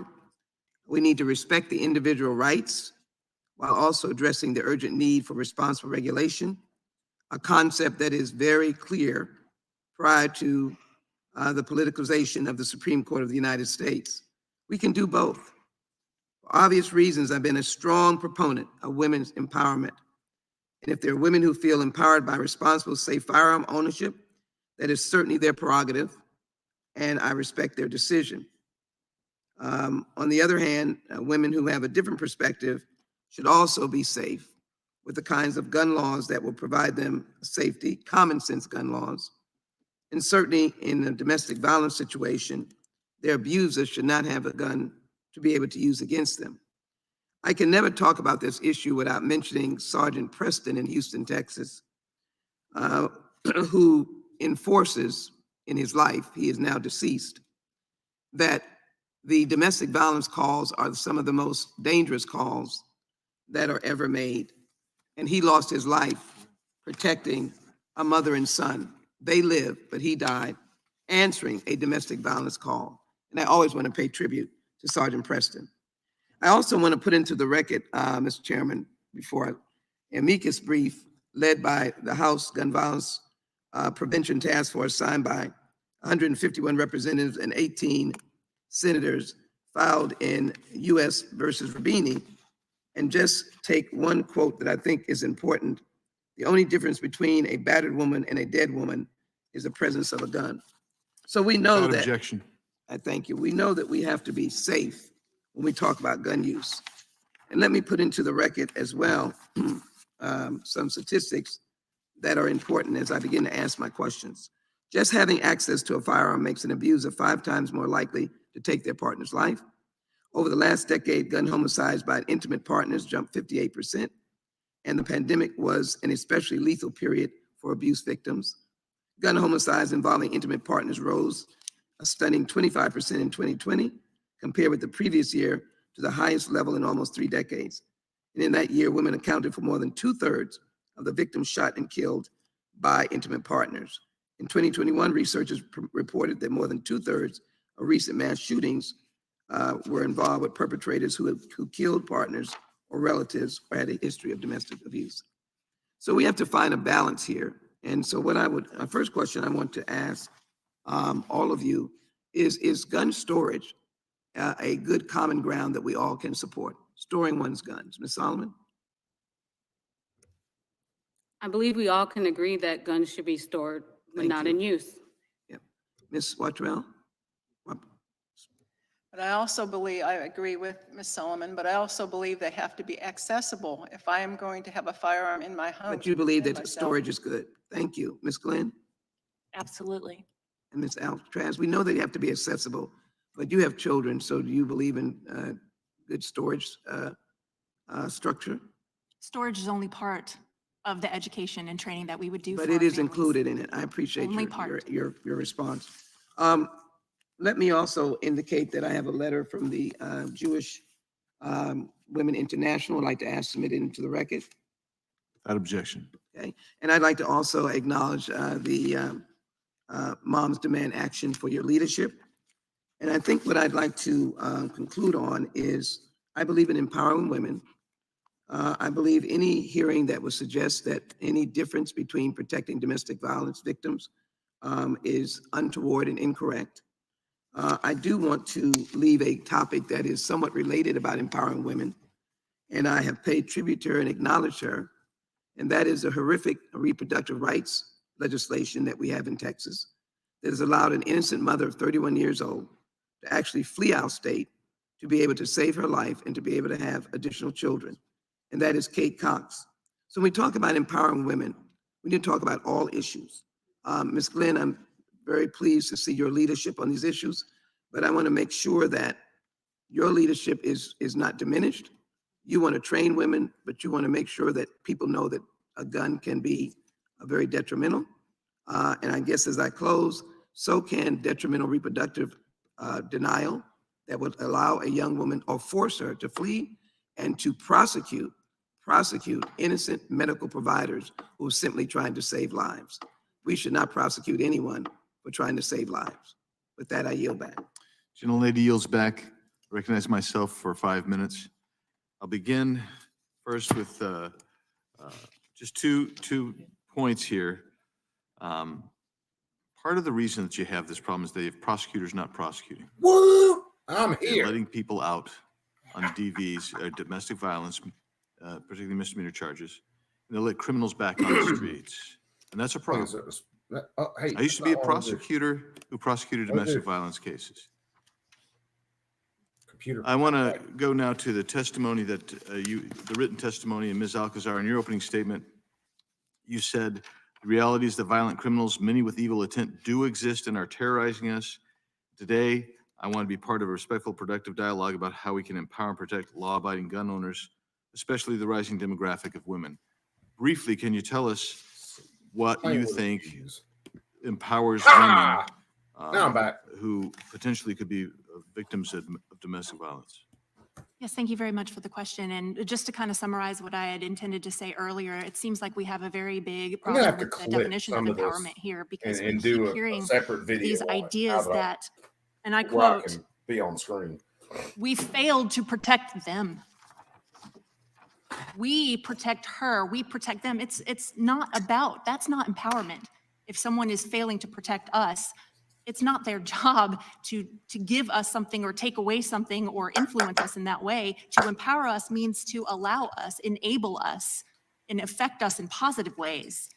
And to empower women in this specific environment with the Second Amendment is not take away their options or say we failed in protecting them. It's saying, you know what, you protect you and we support that. And one way to do that is the firearm. The gun is never the solution. It is an option, and it is a protected option that anyone should be able to have if she so chooses so. And along with that empowerment comes the training and the resources and the commitment to make that decision for themselves. Thank you. And Ms. I think Ms. Solomon, I'm on you. You said in your statement, you talked about this, I realized that I had to become my own first responder, responsible for my safety and that of my child. Please talk to us about that in relationship to empowerment. I always tell people, do you know how long 90 seconds is? And 90 seconds is being generous when we talk about law enforcement responding.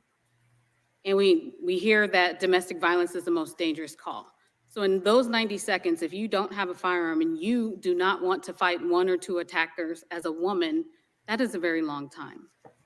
And so empowering yourself to be able to live 90 seconds in a and empowering your child fight 90 seconds straight is a God-given right. Is a lifetime.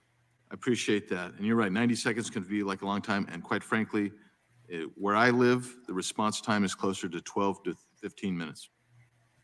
Ms. Wachal, you said the criminal mind doesn't care about how many laws they break. Their focus is on finding a place with the least amount of resistance where they can cause the most death and destruction. Please tell us how the Second Amendment empowers you to counter people with malevolent criminal intentions. Well, the way to summarize it is the only way to stop a bad guy with a gun is a good guy with a gun. Someone that has the experience and has the knowledge of how to handle a firearm.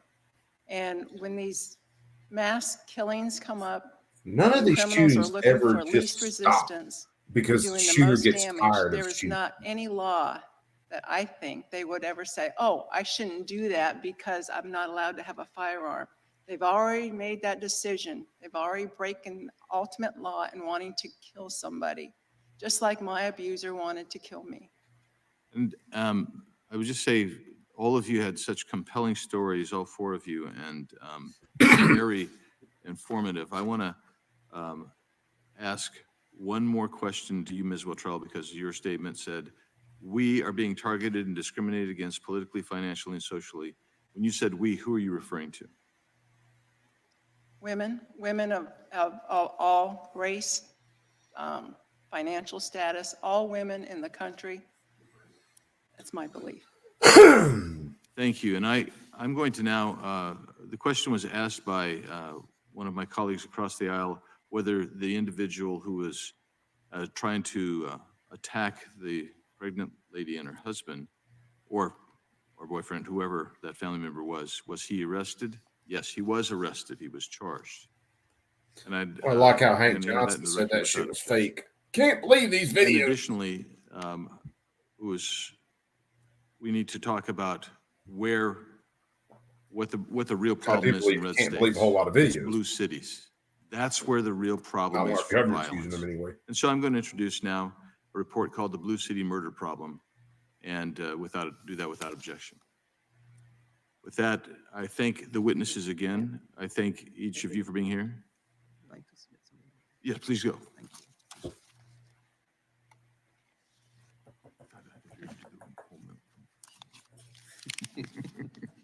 Another topic. To add to the work that the Biden-Harris administration are doing to work with all of you, it is such an submitted to important the record hearing. their Most of the announcement time, just of like a number now, of all those seats are empty. reducing gun violence People aren't initiatives. speaking and First giving of their all, fucking establishing sound bites. the State Office of Gun Violence Prevention, which should really help all of you, and I encourage you to participate with them on the issues that you are concerned about, because it talks about reinforcing responsible gun ownership, and it does include storage. That's just not one of the things. Working with the industry, and I don't think it sees them as unanimous consent to submit it. It doesn't say anything about blue states or red states or blue cities or red states. It just talks about Americans working together to make us all safe. I yield back, Mr. Chairman. Without objection. Again, thank you for being here, and thank the audience for being here as well. With that, we are adjourned. All right. Well, I guess that's that one. such an important hearing and such an important topic, and so few people there, and not a very long hearing. Huh. It's almost like a lot of this really isn't all that goddamn important to people, huh? So anyway, that was that part of the hearing. I'll tell you what, let's go back. We'll finish out John Menendez's comments on guns because I really want to hear what the rest of this freaking moron has got to say. What am I missing? What's going on? Okay. My screen went crazy for a second. So let's go back to screen share. Let me go back to Bob Menendez and let's finish up what he had to say. In tears during our meeting, describing the 30th. Does that sound familiar? Shit, wrong. Well, we're from New Jersey. Mr. President, 11 years ago, Listen to the whole thing again. our nation and the Newtown Doing it live, Connecticut damn it. community experienced one of the deadliest school shootings in American history. Horror ripped through our hearts as we heard the news. 20 first-grade students and 6 teachers and staff members gunned down in cold blood inside of Sandy Hook Elementary School. 20 first graders who right now should be high school seniors, relishing special moments and milestones with their friends.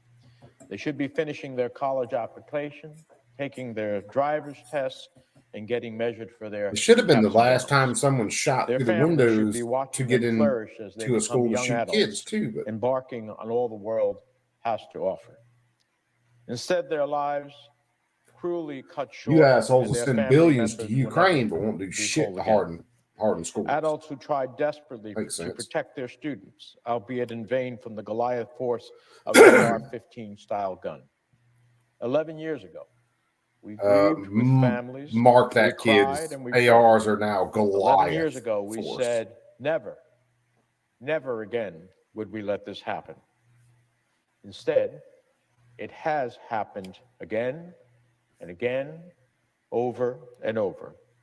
Parkland, Santa Fe, Michigan State, University of UNLV, Uvalde. The scenes from Robb Elementary School where 19 students, mostly 3rd and 4th graders, and their 2 beloved teachers were gunned down with an assault weapon last year could not have been more reminiscent of Sandy Hook. The innocent lives wiped out in a spree of mindless violence. All of this happening again right before our very eyes, 10 years after Sandy Hook. This weekend in my home state, we just commemorated the 4th anniversary of an anti-Semitic shooting in Jersey City, where 2 hateful gunmen took the life of a Jersey City detective Mike, the before answer to they that would rampaged through the be Jersey none. City kosher supermarket, taking 3 more innocent lives. Among the 5 weapons the shooters were armed with was an AR-15 style assault weapon. According which to the weapon was Washington used Post most database, in that shooting? They had 5 2023 weapons. has seen more mass shootings, 39, than any year since 2006, when they first began tracking shootings with 4 or more deaths. Monterey, California. In other words, that's when they Nashville, changed the Tennessee, terms El Paso, and the Texas, definition of the argument, Lewiston, and Maine. then up the numbers. We are the only civilized nation on earth where innocent human beings are routinely murdered in mass shootings. Ha! Is this Oh, what it really yeah. means to be an American? It cannot be. I met last week with members of the Newtown Action Alliance, survivors of gun violence, who shared their heartbreaking stories of grief and trauma. Their message was simple. When will enough be enough? 11 years since Sandy Hook, and yet barely any progress has been made. Even Ethan's Law, a common sense bill I co-sponsored, and which simply requires safe and reasonable and responsible gun storage, is No, opposed what that bill does is allow the by government to most come into your congressional house at any moment This should be for any a report no-brainer. of you misstoring something. Tiffany Story, gun Take your violence property, survivor but in possibly Powell, kill your New Jersey, and family. told me about how her That's what father that bill was killed does. in 1994 when her sister's abusive ex-boyfriend shot his way into their home looking for her. Their father pushed her sister out of the way and was shot himself giving his wife and daughters just enough time to run and hide in a neighbor's house. She is now older than her father ever got the chance to be.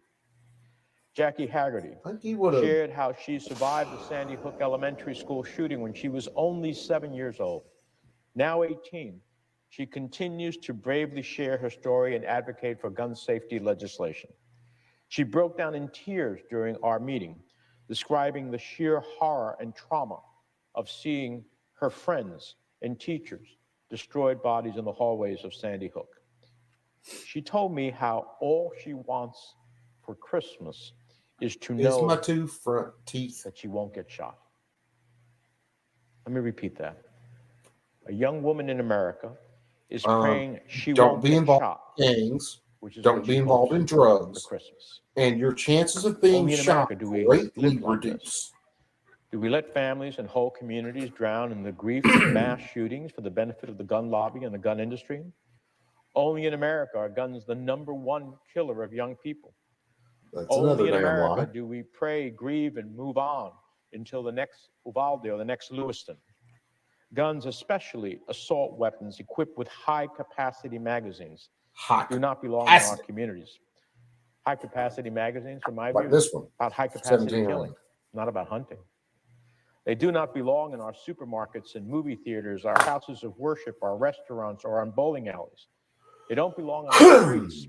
These are weapons of war meant for high-capacity killing. I heard that ad. I am And too. those who seek to kill Americans with such weapons do not have any greater rights to bear arms than our nation's children and communities have a right to live. Just last week, Majority Leader Schumer came to the floor with the hope of reintroducing the assault weapons ban.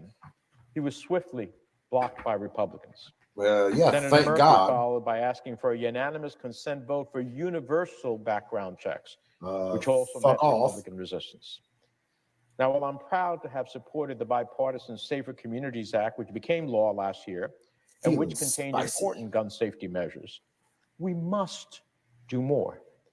That was simply the first step in the right direction. There are more measures we can and must enact. I believe we have to reinstate the assault weapons ban, and we must establish universal background believe checks you for the sure sale of should be all in prison. firearms. A poll by Fox News conducted in April of this year found that a majority of all American voters, 61%, support an assault weapon ban. That includes Good thing my voters. rights aren't supposed to be If there's dependent on what the majority 61% feel. support among Americans for an assault weapon ban, there should be 60 votes for it here in the Senate. A June 2022 Gallup poll also found that an overwhelming 92% of Americans favor requiring background checks for all firearm sales.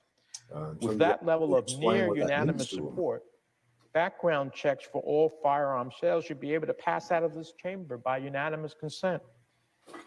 And did the assault weapons ban have a positive impact when it existed? No. Well, a 2018 It didn't study do by shit. NYU Langone Medical faculty showed that during the 10 years that the assault weapons ban was in place, mass shooting related deaths were 70% less likely to occur. You want, There hold were on. countless lives saved. Hold on. Let me Countless pause funerals something. avoided. Let me get back over here. Let me say it succinctly for the fucking short bus people in the goddamn crowd. What we found out in the 90s was, after dealing with the crack epidemic rolling up and everything, that if you take violent people and you keep them in prison for extended periods of time, they don't go out and shoot people.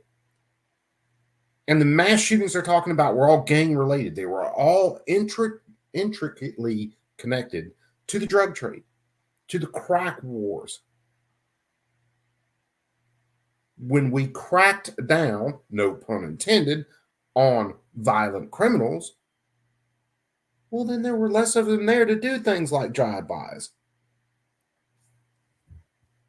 The Department of Justice literally had to admit that the assault weapons ban had exactly no measurable effect on gun violence. They had to say that about their own report. in layman's terms, what people would say is it didn't do a goddamn thing. But we're still putting up with this lie because the vast majority of the American voting public are a bunch of idiots. So here we is. And countless families spared from bottomless grief. I want to be clear. We have solutions supported by the majority of Americans to end the epidemic of gun violence in our country. We just need our Republican colleagues to join the rest of us. We need Republicans to take their NRA blindfolds off and open their eyes to the realities we all face together.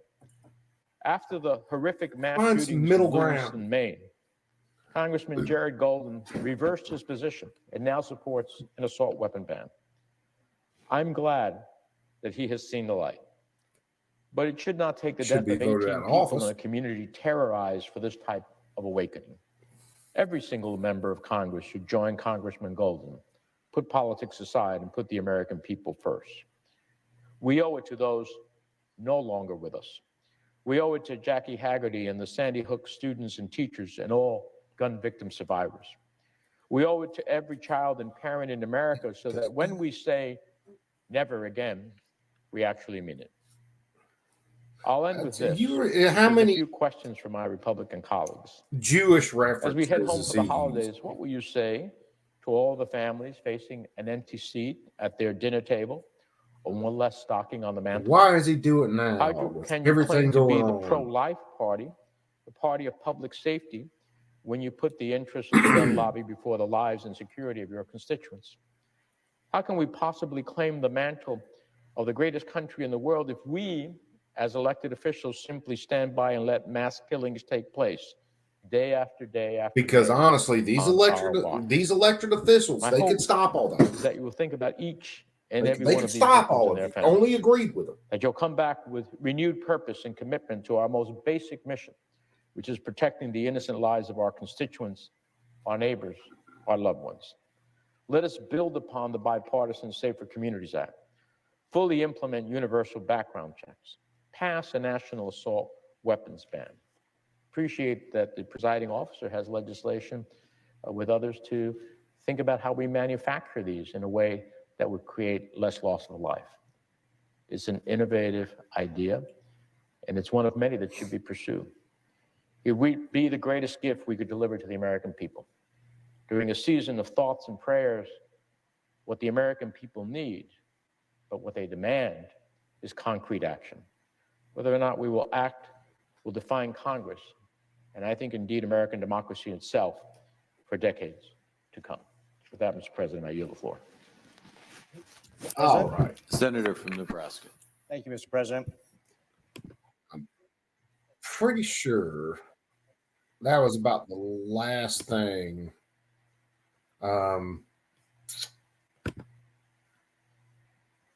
that I had today. So let's see. No, and fuck no. Yeah, 100% ag. No, we're not. There is no middle ground with these people anymore. There's none.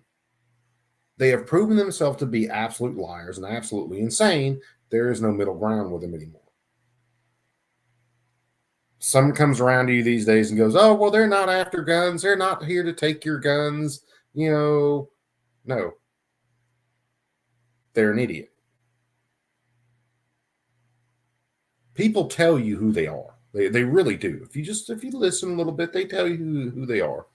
And the Democrats are all about taking away as much of your freedom as liberty as possible and making you dependent on the government. That's what this about guns and weapons and arms is about. Not about freedom. It's not about safety. Not about lives. Well, hold on. Maybe it is about lives. It is about the lives that the government can control. And someone owning arms is more or less a sign that they might be the problem child out of the group. Maybe they'll drag their feet getting on that fucking train. So, yeah, firearms have to be taken away. That's what this is. So, anyway, Perps, wish I could have streamed the whole thing with me on camera talking my bullshit, but I was in the background shooting shit. So there was that. I'm fixing to go pick up kiddos, figure out what we're doing for dinner, wait till mom gets home, all that deal.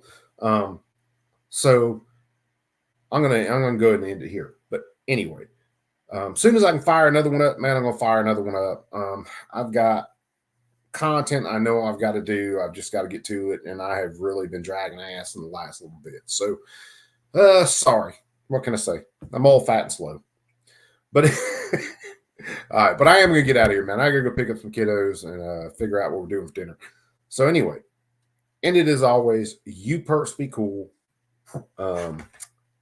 Keep that thing on you at all times. Realize the government wants you dead and disarmed and enslaved, and they will let criminals run wild until people beg to give up their freedom. So that's about it. Yeah, like it and share it, kids. Just spread this cancer all over the place.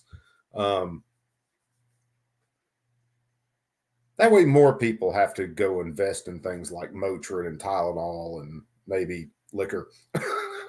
So yeah, later guys. I'll see all you guys in some chats later on tonight. But you guys all be cool. I love each and every one of you guys. Thanks for hanging out. And keep an eye out, guys. We got a lot going on.